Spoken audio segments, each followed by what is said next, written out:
नमस्कार संत मोटर में आज हम डिलीवरी दे रहे हैं 2018 की डैटसन गो प्लस। जो अपने कुंदन शर्मा जी है वो नायगांव से है, जानते हैं उनका एक्सपीरियंस कैसा रहा संत मोटर से। एक्चुअली हम लोग पहले कुछ और देखने वाले थे, बट जब हमने ये देखा तो पहले ही देखते ही हम लोग को पसंद आ गया। अच्छा, और काफ़ी जो वहाँ पे थे, जो पर्सन जो हम लोग को शो कर रहे थे, उनका बिहेवियर बहुत अच्छा था, like language and communication skills. तो उन्होंने बहुत अच्छे से गाइड किया और उन्होंने मतलब अंदर के बारे में बताया। हमको उतना पता नहीं था, this is our first car. So उन्होंने हमें गाइड किया, तब जाके हमें मतलब सूट किया। सबसे बेस्ट थिंग था कि मतलब हम लोगों ने एक रिक्वेस्ट डाला था कि हम लोग को उतना अच्छा आता नहीं है कार चलाना।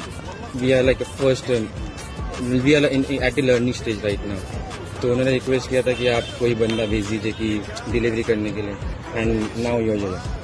So thank you so much for that. Okay, congratulation sir. Thank you so much.